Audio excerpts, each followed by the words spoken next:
Pulso económico que, como es tradicional, lo vamos a iniciar echando la vista atrás a ver qué tal le ha ido al IBEX 35, que cierra con pérdidas muy pequeñas, 0,19% abajo. El índice general 14.101,3. Algunos valores destacan hoy Solaria, luego hablaremos de Solaria porque es la que más sube hoy. 12,9 arriba, Grifols 4,35 arriba y Robi 2,97 arriba. En el lado del rojo, donde preponderan las manos vendedoras, Indra, también es bastante sorprendente esto, 4,03 de caídas. En segundo lugar, Bankinter 2,06 abajo y SACIR, que se deja en la sesión 1,96. Y a continuación les voy a adelantar a modo de titulares lo que a mí me parece que va a ser más relevante de la tertulia de análisis económico que mantenemos aquí cada tarde con los mejores expertos para que a ustedes no se les escape un detalle. Bueno, y en esa tertulia económica tendremos que hablar de que la administración norteamericana materializa la amenaza que ya lanzó el pasado fin de semana de elevar del 25 al 50% los aranceles al acero y al aluminio, dejando exento de la subida al Reino Unido porque firmaron un acuerdo específico con ellos y, pues la verdad es que eso les vale por ahora. Hay incertidumbre en la Casa Blanca porque dicen que desde el viernes Trump no la pisa y están un poco preocupados por ello. Nadie se atreve a preguntar por qué. Y hablaremos también del Banco Central Europeo porque se acerca la hora, va a bajar los tipos un 2%. Eso nos dejaría en mínimos de diciembre de 2022. Y la pregunta que cabe hacerse es, ¿estamos agotando ese ciclo de bajada de tipos? Tal vez quede una, tal vez no haya más, en fin. Veremos cómo es el comportamiento de la inflación y los otros considerandos. Bien, sin más asuntos, vamos a las presentaciones. Don Antonio Banda, CEO de Filcapital, muy buenas tardes. Hola, buenas tardes. ¿Todo bien? Sí, ya calorito, ¿no? Y viendo el mercado un poco desde lejos con estas temperaturas. Don Manuel Pinto, muy buenas tardes. Buenas tardes y gracias. Analista financiero, ¿todo bien? Todo bien y gracias por invitarme. Vamos a darle la vuelta al tema. Al IBEX, se han barrancado hoy, no hemos llegado a los 14.200. Consideraciones, ¿cómo habéis visto la sesión? Bueno, sesión plana, llevamos un par de días viendo al IBEX 35 comportarse peor que el resto de sus homólogos y principalmente lo podemos achacar a los bancos. En los últimos días hemos conocido algunos datos macroeconómicos peor de lo esperado, sobre todo PMI manufactureros por debajo de 50, PMI de servicios que hemos conocido hoy también peor de lo esperado y una inflación por debajo del 2%, lo cual impacta directamente las decisiones de tipos por parte del Banco Central Europeo, se descuentan más recortes de tipos, o al menos la facilidad para ello, y por tanto impacta directamente en el principal negocio de los bancos del prestar y pedir prestado, y al final los bancos, que son más del 30% de la ponderación del selectivo nacional, han lastrado el comportamiento del IBEX, ¿no? Así que por tanto ahí tenemos esa explicación del por qué se ha quedado más rezagado estos dos últimos días y sin embargo vemos también como Indra, por ejemplo, dentro del mercado, los acereras también se han quedado ligeramente descolgadas y eso ha impactado negativamente. Banda, ¿cómo has visto la sesión? Bueno, yo creo que ha ido de más a menos, ¿no? O sea, en la apertura el mercado ha venido subiendo, se esperaba también que Estados Unidos viniese con una apertura al alza, luego se ha dado un poco la vuelta, quizás con la efectiva entrada del arancel para el acero y el hierro y sobre todo efectivamente cómo interviene en los distintos países, ¿no? Y dejando fuera Inglaterra, lo que significa es que sobre todo los temas en Europa más liderados por Alemania y por Francia en la situación de exportadores perjudican los mercados. Lo que ocurre que en este entorno el IBEX sigue siendo el índice que más sube en el año de toda Europa y también de Estados Unidos. O sea que tenemos un índice que por ese peso que has comentado que tienen los bancos sigue siendo el índice preferido, ¿no? O bueno, el que más rentabilidad lleva. Vamos con los aranceles. Se ha materializado la amenaza que era subir del 25 al 50% el acero y el aluminio y han dejado fuera al Reino Unido porque firmaron un acuerdo que tampoco está del todo concretado, pero bueno, a la vista está que las decisiones que a Trump le convienen siguen adelante. Sí, totalmente. Al final, impacto directo en los países más dependientes de ello, sobre todo, por ejemplo, en el Canadá, que es prácticamente pues, el país que más exporta de acero y aluminio a Estados Unidos. También encontramos a México. Bueno, al final estamos viendo que hay dos países que son dos de sus principales socios comerciales que han tenido un impacto directo en los aranceles en los últimos meses. Veremos a ver cómo impacta también en las compañías españolas, porque, por ejemplo, en Acerinox hemos visto un impacto positivo, ya que parte de su producción se encuentra en Estados Unidos. Sin embargo, pues aquellas compañías con más dependencia en sus fábricas fuera de territorio americano, pues están sufriendo más, desde luego, ante ese impacto de los aranceles. Vale. Sí, sobre todo además que lo que parecía es que efectivamente estaba pegando balonazos para adelante, intentando, además el hecho de que aquellos países con los que parecía que inicialmente les asustaba, luego les daba un plazo de 90 días, pero el tiempo va pasando, ¿no? Ya prácticamente nos acercamos a los 6 meses desde que entró La Casa Blanca. Eso es, ha entrado como presidente, ¿no? Entonces, el tiempo pasa, no acaba de clarificar cuáles son las situaciones de los países y de las distintas industrias que van a estar perjudicadas por los aranceles y nos metemos también en el verano. O sea, yo creo que las economías, tanto la europea como la asiática, sigue muy pendiente de que si efectivamente él va a tomar más medidas o de nuevo va a alargar, y luego México y Canadá, que son las que primero se vieron perjudicadas y que siguen lastrando esta situación, porque siguen sin estar claro cuáles son los acuerdos a los que puede llegar, si quiere llegar a acuerdos. Hablemos de inversiones y de inversiones en España, porque los fondos de renta fija parecen que tienen un imán para atraer el dinero. Han captado hasta mayo, de enero a mayo, pues un 47% más que el periodo equivalente del año pasado. Aproximadamente 15.000 millones de euros en 5 meses, que es una barbaridad. Bueno, aquí yo diferenciaría dos cosas, ¿no? Por un lado, los tramos más cortos de la curva, podríamos identificar las letras hasta 12 meses, que están dando una rentabilidad del 2%, ¿no? Ni siquiera del 2%. Y esto pues, no te permite ni siquiera combatir la inflación, que hemos conocido en los últimos días de hasta el 2,1%. Es verdad que creemos, como decía previamente, que el Banco Central Europeo seguirá recortando tipos, y esto a los tramos más cortos les impacta directamente, y por tanto no descartamos que en los próximos meses el 1,9, 1 o 2% actual sea un buen rendimiento, porque podría ir a la baja. Otra cosa son los tramos más largos. Los tramos más largos, muchas variables entran en juego. Podemos identificar el crecimiento económico, podemos identificar las emisiones de deuda. Al final lo estamos viendo, lo dijo Jamie Dimon el otro día de JP Morgan, lo han avisado muchos analistas y economistas en Estados Unidos. Cuidado con la deuda, que se está desmadrando. Nos estamos yendo ahora con la última ley de Estados Unidos a un déficit de más de 3 billones en los próximos años, un crecimiento de la deuda al 7,5% desde el año 2000 en Estados Unidos, frente a un crecimiento económico del 2,5%, lo cual es algo aplastante. Sigue incrementándose la deuda, cualquier problema sigue con deuda, y al final más emisiones de deuda implica más oferta y por tanto sube la rentabilidad de los bonos. Tenemos por tanto un juego, ¿no? Tenemos ahí el crecimiento económico, hay inflación que puede ser al alza, más emisiones de deuda, y por otro lado la incertidumbre, que permite que cuando hay muchas dudas en el mercado, mucha volatilidad, el inversor pase de renta variable a renta fija, lo cual baja la rentabilidad. Así que en renta fija creemos, en corto plazo, creemos que va a bajar la rentabilidad de los bonos a corto plazo. En el largo plazo, si tuviésemos que decir algo a día de hoy, creemos que va a subir. Así que, por tanto, pues esas diferencias, a pesar de ese mayor interés de los inversores, como decías, pues yo me fijaría también en ETFs, que nos permiten tener más liquidez que los bonos sueltos. Luego, cuando hay mucha volatilidad, es muy difícil vender los bonos a un precio competitivo. Los fondos de inversión tienen comisiones muy altas. Así que, por tanto, pues esas alternativas creo que pueden ser interesantes para el inversor actual. Vaya.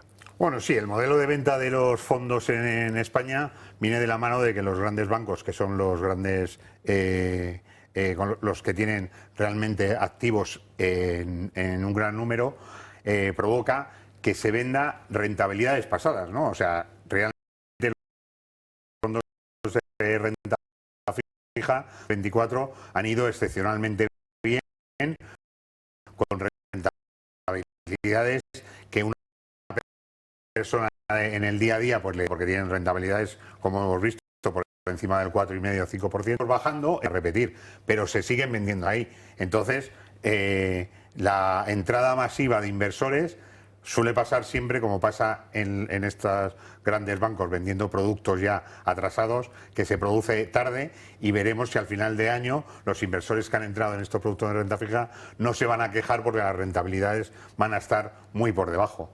Ayer, por ejemplo, salió un informe... la banca que la pellizca considerablemente. Eso es, muchísimo. Y hay un elemento clave también, que es que, por ejemplo, ayer salió un dato de los españoles que a través de fondos están invertidos en renta variable española y no llega al 2%. O sea que esos números te dejan bastante lejos del concepto de lo que sería un inversor español que tiene que estar invertido en su bolsa local, en principio porque es la más próxima y la que quizá mejor entiende a las compañías, y sin embargo solamente tiene un 2%. Eso es consecuencia de la mala estrategia comercial que tienen los bancos a la hora de colocar productos.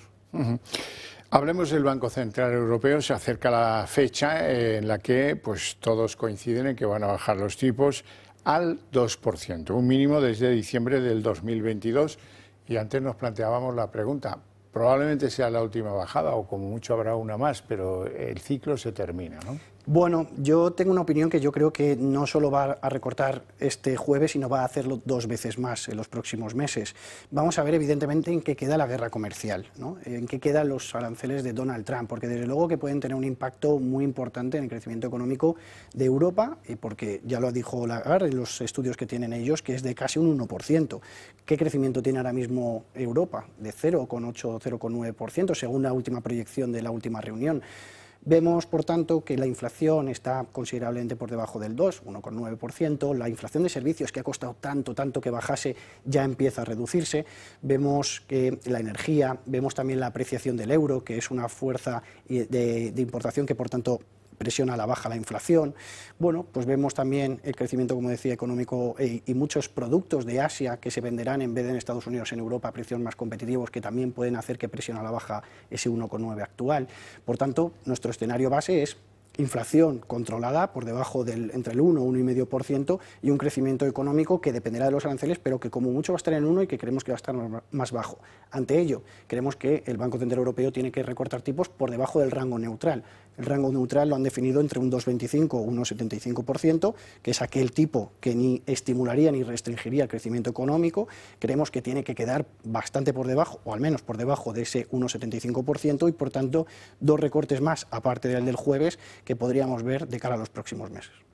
Banda, ¿cómo lo ves? Sí, yo estoy de acuerdo. Yo, o sea, incluso veo más de 2 recortes, sobre todo en función de lo que pase con Estados Unidos, ¿no? O sea, Trump está presionando a la Reserva Federal para que baje los tipos porque es una herramienta que le ayudaría a tener mayor crecimiento en su economía. La economía americana sigue teniendo buenos datos, tiene un consumo disparado que se sigue manteniendo. Los datos empiezan a ser un poco más preocupantes, pero la inflación, que es la medida que la Reserva Federal vigila, está todavía por encima del 2%, que es su objetivo. En Europa, pues nosotros tenemos la inflación ya por debajo del 2% y el Banco Central Europeo puede utilizar la herramienta de bajada de tipos como objetivo de animar el crecimiento, porque Alemania necesita crecer y Alemania tiene una situación política complicada en la que, como no se organicen, van a entrar en unos datos realmente preocupantes, ¿no? Y a eso le seguirá Francia. Por lo tanto, la herramienta de bajada de tipos, que es un uso anticipado a los datos económicos, la tiene el Banco Central Europeo y realmente lo que le preocupa al Banco Central Europeo es Alemania. No le preocupa nuestra situación ni la de los italianos. Entonces yo creo que más de 2 bajadas en función de los datos económicos de crecimiento, y si desde luego son malos, podemos llegar hasta volver a ver en los próximos 2 trimestres 2 bajadas en cada uno de los trimestres. Veremos. Hablemos de Acerinox, que es la gran ganadora de la apuesta de los aranceles de Donald Trump, porque ellos producen ni mucho en Estados Unidos y es la opción ahora para salir ganando con la aplicación de los aranceles. Y le va bien en bolsa. Sí, la verdad es que el comportamiento que está teniendo en estos últimos días a raíz de la imposición de los aranceles, de duplicar esos aranceles en el famoso meeting de Pittsburgh, ¿no?, el pasado viernes, en el que con los trabajadores de United Steel, pues Donald Trump intentó alardear de que iba a ser él quien defendiese el empleo de estos trabajadores después de la fusión con la compañía japonesa. Pues al final, como bien dices, ¿quién gana? Pues quien produce, sobre todo en Estados Unidos. Lo hemos visto con Cleveland Cliffs, por ejemplo, que ha subido mucho mucho en bolsa, compañías estadounidenses que producen allí y sobre todo pues empresas que tienen más dependencia de su producción en Estados Unidos, ¿no? Al final, pues si a esto le sumamos posibles acuerdos comerciales entre Estados Unidos y China, que es el mayor demandante de estas materias primas en el mundo, pues sumamos dos catalizadores positivos. Así que, de momento, ante estas situaciones, al menos con los aranceles del 50%, Acerinox, desde luego, pues es una apuesta en el mercado español que puede resultar muy atractiva. ¿Cómo ves Acerinox, Fernando? Bueno, yo creo que es una compañía que realmente ha jugado con la capacidad de crecimiento en Estados Unidos. ¿Por qué? Porque Estados Unidos estaba saliendo del negocio de transformación del acero, ¿no? Y entonces, pues ha tenido oportunidades de compra y de transformación de ciertos productos que ahora mismo le está viniendo bastante bien. Con lo que el futuro de la compañía es bastante bueno, los aranceles le va a dar un tirón bastante importante y desde luego su producción en el resto del mundo también es sostenible. O sea que al final todo esto lleva a una compañía que no sé si ha tenido suerte porque no creo que hubiese aportado o apostado por la situación que los ha planteado Trump con los aranceles, pero que sí la producción que parecía en un momento dado que se podía disparar el coste y el mercado se lo reconoció en el sentido negativo hace un par de años, ahora sin embargo se lo va a reconocer en positivo y va a tener un recorrido pues bastante largo. Bueno, hablemos de Inditex porque sus acciones se compran ahora con un descuento de aproximadamente un 10% sobre la media histórica. ¿Está Inditex para comprar? Bueno, históricamente, desde luego que es un valor formidable, ¿no? Y que ha demostrado en los últimos años pues, un rendimiento espectacular. Es verdad que los últimos resultados nos dejaron muchas dudas y no nos dejaron tantas dudas de los últimos resultados trimestrales, del último trimestre del año, que en la que sí que vimos pues, un crecimiento cercano a los dobles dígitos, que nos dejó algunas dudas de inventarios, que nos dejó algunas dudas de los canales digitales, de las ventas de canales digitales y sobre todo pues, esa preocupación de inventarios porque es una compañía que se acerca mucho a las demandas que hacen los clientes en el cortísimo plazo. Tiene esa facilidad y esa inversión en CAPEX que le ha generado también que haya un peor resultado de lo esperado en el trimestre, ¿no? Pero sobre todo lo que ha dejado muchas dudas es la tendencia del primer trimestre del año en el que hablaba en esos resultados que estaba creciendo al 5% y desde entonces la verdad es que hemos visto un comportamiento en bolsa mucho más dubitativo. Al final hay que tener en cuenta que el consumo discrecional, como pueda ser el textil, pues es una partida en la que cuando vemos una situación de catástrofe o al menos de desaceleración, pues es de lo primero que nos quitamos del bolsillo, igual que, por ejemplo, pues la pasada Puig, empresas de lujo, podemos considerar, perfumes, lo que le ha podido pasar también a IAG, ¿no? En el último mes ha recuperado, pero previamente a ello pues había sufrido, ¿no? Hoteles, ocio, restaurantes, textil, han sufrido más. En el caso de que los aranceles, desde luego, se den la vuelta y al final el Tribunal de Comercio Internacional pues se salga con la suya y no pueda imponerlos Donald Trump, pues desde luego que será un gran valor para tener en cartera. Inditex. Bueno, vimos que efectivamente con los resultados el mercado, pese a que había cumplido con los objetivos que había presentado, el mercado no se lo reconoció nada bien, pero yo creo que también el problema fue en sus guías de crecimiento para los 2 próximos años, ¿no? Que realmente lo planteó bastante conservador, cuando normalmente con la entrada y el cambio de CEO que tuvimos hace 2 años se planteó ser un poco más agresivos y lanzar al mercado más noticias que el mercado reconociese. Pues bueno, esa reducción de objetivos a largo plazo y de cumplimiento de exclusivamente lo que habían planteado, el mercado enseguida lo ha valorado mal, ¿no? Ya veremos si cambian esa senda y se buscan otra forma de trasladar al mercado noticias más positivas que el mercado pueda reconocer en el precio de la acción. Realmente ahí al que más le debe preocupar es al accionista mayoritario, ¿no? Ya, claro. Hablemos de Solaria, porque vive un momento, un subidón en bolsa, hoy casi un 13%, y bueno, ese momento dulce se debe a los resultados del trimestre en los que doblaba beneficios y a ese anuncio de recomprar el 10% del capital social de la compañía. Sí, yo creo que lo principal es el anuncio de la recompra, ¿no? Son acciones que desaparecen del mercado y el beneficio que tienen esas acciones se reparten entre los otros accionistas y además la tienen la mayoría en autocartera, pues es algo que normalmente tiene una valoración positiva para la compañía. Luego estamos viendo que la compañía también está cumpliendo objetivos, que está presentando planes que son mucho más referentes y mucho, porque hubo un momento en que quizás todo el mundo se apartaba de la fotovoltaica, ¿no? Y ellos incluso también hicieron algún amago de meterse en otras áreas de sostenibilidad. Y sin embargo, han seguido centrados, han presentado unos parques que, bueno, que son para el tamaño de la compañía, que no es muy grande, pues presentan unos objetivos bastante interesantes y yo creo que eso es lo que reconoce el mercado, que lo está haciendo bien. Sí, totalmente. Al final, buenos ingresos, buenos resultados, a pesar de que la caída en el precio de la energía generalmente estamos viendo en este 2025. También es verdad que el interés de la deuda pues está limitando mucho a la financiación de los parques fotovoltaicos o eólicos o renovables en general, y la verdad es que la deuda se ha quedado prácticamente plana y alta desde principios de año. Y por otro lado, como bien decíais, pues al final nuevos contratos que le hace incorporar flujos de caja previsibles de cara a futuro y por tanto muy positivos. Yo también destacaría las ventas de los cortos, ¿no? Estamos viendo ese short squeeze, que es como se denomina, pues esa venta de los cortos que vemos en los últimos días, en la que pues muchas posiciones cortas se van deshaciendo y por tanto es una de las compañías, si no la que más dentro del IBEX 35, con más posiciones cortas que se están deshaciendo y por tanto se compran nuevas acciones, ¿no? Y esa recompra de acciones que comentaba la compañía pues está originando también esa confianza de los inversores y que por tanto pues está denotando estas subidas. Oye, que felicidades pues a esos inversores, porque desde luego están siendo bastante altas en los últimos días. Hoy vamos a la OPA de moda. Hoy hablaba el consejero delegado de Banco Sabadell, González Bueno. Dice que subidas, o perfusiones, perdón, que sí, para entidades pequeñas lo ve bien, y desde luego para la suya lo ve fatal. La OPA hostil del BBVA, y ha entrado en precisiones sobre que algunas cosas le han venido bien al Sabadell después de anunciada la OPA y en este largo periodo en el que se ha desarrollado el culebrón.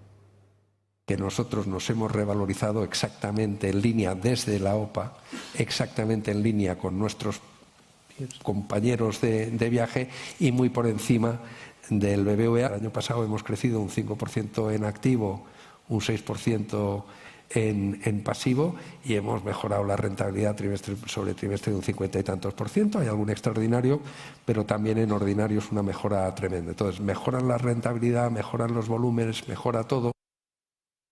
No ha sido tan negativo para el Sabadell, ¿no? No, desde luego la revalorización en bolsa en los últimos tiempos ha sido maravillosa. Yo de todas formas creo dos cosas. Por un lado, que el accionista de Sabadell se merece decidir si acude o no a la OPA. Creo que el gobierno no debería de actuar y que debería de ofrecer un libre mercado que permita al accionista final decidirlo. Y por otro lado, la gran duda es qué hacer como accionista minoritario de Sabadell, porque el mayoritario o el institucional, yo creo que Carlos Torres no se aventuraría a esta OPA sin esos acuerdos, ¿no? El minoritario, pues yo creo que hay que aceptarla, pero es una opinión. Yo creo que el banco resultante de una fusión entre ambas compañías es un banco que, ante un entorno como el que podemos ver, de alta incertidumbre, de alta volatilidad, pues ofrece muchas más garantías que lo que pueden hacer las dos entidades de manera paralela, individualizada. Los resultados, pues la verdad es que, a pesar de que Sabadell ha tenido buenos resultados, creo que sobre todo hay que centrarnos en activos, por ejemplo, como la banca de inversión, o sea, activos en partes como la banca de inversión, como las comisiones, y es aquí donde sobre todo pues BBVA genera un mayor beneficio que lo que hace Sabadell, ¿no? Los margen de intereses, hemos comentado antes que va a ir reduciéndose, ya lo estamos viendo, un menos 1,2% Sabadell, menos 1,3% BBVA, si fuese a tipos constante más, pero sobre todo creo que merece la pena la diversificación junta con BBVA de otras geografías con crecimientos como México, y los ratios, sobre todo pues el ROE, el ROTE, el ROA, que están siendo mucho mejor en BBVA, y sobre todo la fuerza conjunta. Vale. No, esto tenía que ser pro mercado todo el mundo. O sea, aquí al final, si se plantea una OPA, el que tiene que responder son los accionistas, no meterse aquí hasta... y desde luego, tal como se han metido todos, la respuesta no va a estar en los accionistas, va a estar en el Tribunal Constitucional, Europa y todo. O sea, que estamos hablando de una operación que desde luego va a estar muy complicada y que vamos a tener por encima de eso, de la opinión de los accionistas, que es lo único que debería importar, vamos a tener tribunales, auditores y todos metiendo, incluso a los presidentes de las compañías, cuando realmente esto tenía que haberse resuelto en una operación que está regulada por la ley española y cómo se tiene que hacer. Y en breve vamos a recibir el conocimiento de la consulta pública, porque la Audiencia Nacional no ha contemplado las medidas cautelares propuestas y eso ya está en manos del ministro Cuerpo. No hay tiempo para más, si acaso para que yo agradezca a mis invitados su presencia en el programa y sobre todo sus opiniones, y a ustedes su paciencia e interés. Eso sí, para ustedes tengo premio, porque a la vuelta de publicidad arrancamos la redacción abierta.